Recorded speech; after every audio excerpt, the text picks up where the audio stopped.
Brandon, just give me your thoughts on the offensive line, your progress through the first three games, both as a team and then you individually. The progress, I think the first game that we had against Maryland, it was all like a filling out process for our offensive line. I think that we went out there and really just wanted to show that what we had, what we went over in the off season, really what how hard we worked and stuff like that. I think we all kind of like really it was really just a filling out process for me. Last year we had no fans, so it really just felt like practice. We're going out there. It felt like a different atmosphere. We all worked very, very hard over the off season, so going out there for the first time in front of fans was really, very different. I think we all handled it well. As it went on against like LIU and Virginia Tech, I think we all built a better connection. You saw that on the field that we all played more physicality and we all really started trusting each other more out there, and communication got way better. As you've seen in Virginia Tech and against Oklahoma, the communication got a lot better, and we all really trusted each other more and really played harder for each other. Brandon, can you describe the disappointment that you had in the locker room after the game, playing Oklahoma so well and being right there to knock off a number 14 in their place?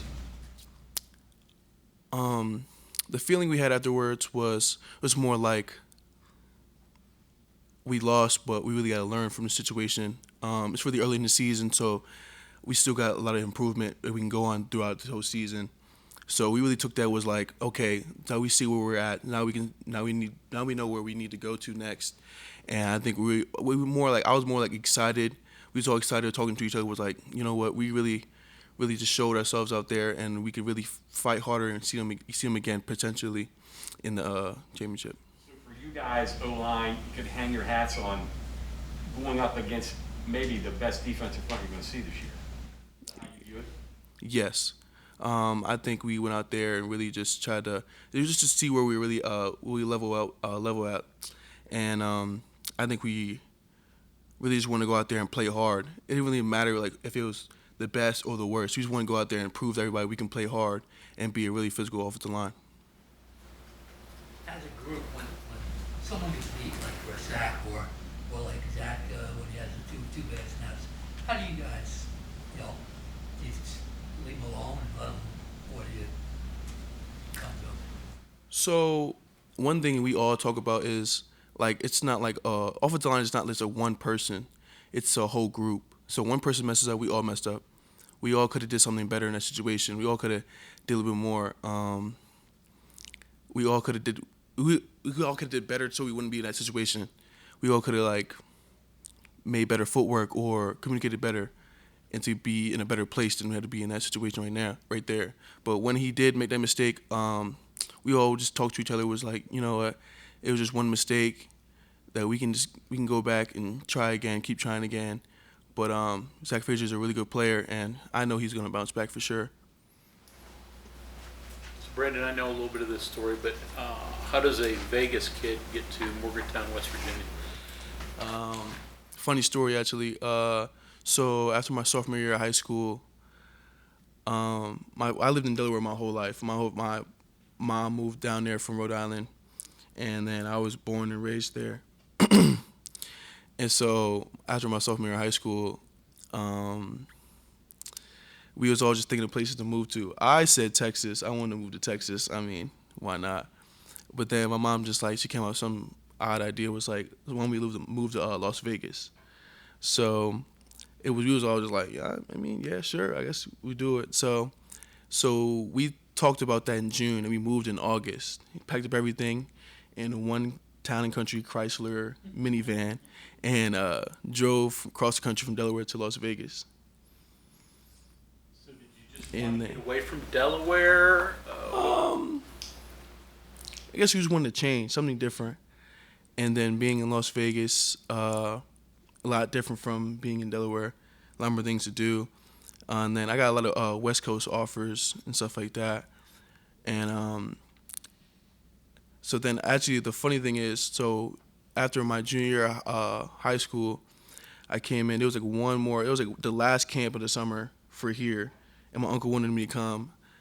I was like, oh yeah, sure. So I flew back here, came to one camp, and then that was the old coaching staff. So Wick Klein, he called me over and then offered me a couple days after I left. And then me and my uncle was talking over with my uncle. We was like, you know what? Let me just commit. So I decided to commit and come here. It just felt like home. It felt like being kind of like back in Delaware. So I kind of loved it. Doesn't that go against what your mom wanted to do going out west? Did you like just going against that? Yeah. I mean, I talked to my mom, but she just wanted me to go to a place that I knew that I loved. And when she came here, she came with me on my visits, and she loved it as well. So it was just the best decision to make. How many miles you got on that car? Man, that was about 3,000 right there. It was rough. It was definitely rough. Does she still live in Las Vegas? Yeah, she still lives in Las Vegas with my dad. Mm-hmm. How many days did you do it at, the drive? Took us about 3 days. We stopped in, we stopped in Ohio, we stopped in Kansas, and we stopped in Colorado. So it took about like 3 days. We stayed in Colorado for like 2 days. Did you like Vegas? There's things to do, but weather-wise, you don't have maybe the snow, but you got 800-degree summers, and so positives and negatives, and then coming to a small town in Morgantown. What's that been like? I mean, the positives. I mean, I guess you get that experience, being in the West Coast, being that West Coast life. It's a lot different from being on the East Coast. There's a lot of things to do, but like I was a kid, I just like playing football. I was more focused on playing football. So coming back here, it's a lot different. Like a lot more. Like I can go see like mountains and stuff like that. I've really been around mountains like that. Being here was a lot different. It felt a lot more like a place I needed to be at. It felt like home, honestly, to me. When I came down, touched down, and actually saw everything, it felt like I've been here my whole life. You play a tough position. You're usually not covered up. You're out on an island. What's the number one lesson you learned playing tackle in the Big 12? One thing I talked to Coach Moore about is having that is like the next play mentality. Like we have a very small margin of error playing at my position. It's really, really hard to play at my position. Not a lot of people can do it. So when you do mess up and do get in situations where you do like get beat or stuff like that, you just remember like you got to continue to keep playing. Like you can't forget what your training before that. Like you have to fall to your training, and I trained very, very hard to be able to play at a high level. So it's really, really hard, but I think that if you keep the right mindset and right mentality, that you will be able to be successful in the position. What bothers you most, the big bull rush guy or the little guy, the quick guy that you can't get your hands on? I'm a basketball guy, so I can deal with the fast, little twitchy guys. The big guys is a little bit more annoying. I like a little bit more of a guy likes to move. Kind of like to move a little bit more. So in trying to combat that, you mentioned you worked on a lot of different things to prepare yourself for this. What do you do to prepare for somebody that has that advantage? I mean, you can only get so strong, and you can't get any taller, obviously. Oh yeah. So stuff like that, like you really have to fall to your like techniques and stuff like that. We have multiple techniques to be able to stop somebody that is like bigger, that is like to just run directly down the middle of you. You have to fall to your training, like I said. I worked very, very hard over the off season. We all worked very, very hard over the off season to really able to any situation that you have, any person that you have, any personnel that you have, that you're able to use the most effective techniques to be able to beat that certain rush or how the person like comes, I guess. How is your college career going? I mean, you're starting as a redshirt freshman last year, so I mean, that's. Have you been pleased with how you've progressed, or what have you thought of it? Yeah, I'm definitely pleased. I definitely see a lot of things that I could really improve on for sure.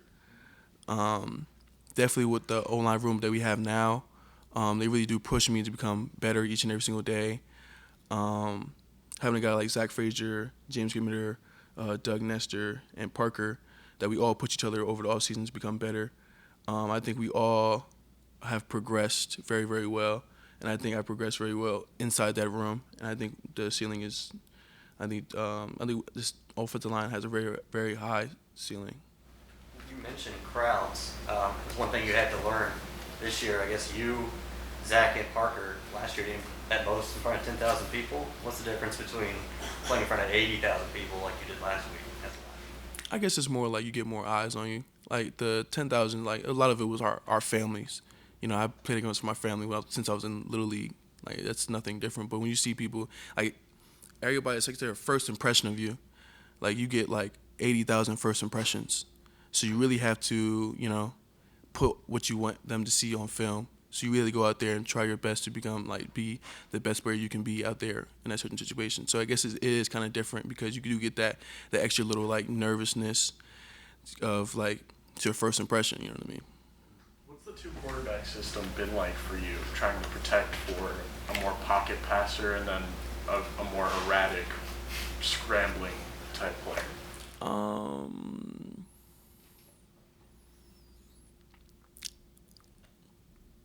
I think I don't think there's not much of a big difference. I mean, I really go out there, so we still have the same like blocking keys and still techniques we still have to take. So like when you go out there, I mean, there's different people, but I guess they really have to react off of what we do, honestly. So I don't think there's that big of a difference. I guess you just do realize like who it is back there, like who like you're going like with Deggy, you're gonna get more of a he's gonna sit in the pocket, he's gonna move around a little bit, and then Garrett, he's more like he's for sure like he's gonna full on like he's gonna run. So it's more like I guess how they gonna react off you. Brandon mentioned your recruitment. You commit to one staff. They leave before you're actually ever even able to play for them. So what's that like? Were there doubts in your mind when Neil Brown's hired and whether you'd follow through and all that? So when everything happened, I was a little like confused. I did not expect it at all. So, but I knew I was for sure gonna come to West Virginia because, like I said, I felt like home. I felt like home when I was here. I chose this school not based off the coaching staff alone. I chose the school because, like, if I wasn't a student, like, if I wasn't an athlete at all, like, I'll for sure come here to be a student and still be able to find like successful, like, happy life here in West Virginia. So I really didn't see myself going anywhere else. So I really was like keyed on to this school. And when Neil Brown came, I was pretty much excited to see it. Like, there's a new staff, you know what I mean? And then when I came on the second visit. So when I came on the second visit, I for sure was like, yeah, I'm not going anywhere else. Brandon was defensive line very good. It seemed like they were very quick off the ball. What type of difference or difficulty did that add? On top of them just being good too. So yeah, it was very, very fast. They was also home, and also that they're just a top tier D line. We also, take into account like they're gonna have good ball get off. They're good players, just like they're play Power 5 football just as well as we do. So they're gonna be good. What took that into account, it was more like you really got to lock in every single play. One thing that I pride myself on is like get off the ball fast, get off, be twitchy, be fast, be athletic, be aggressive, and then just match their aggression and their speed. That's the only way you really can go and really beat them.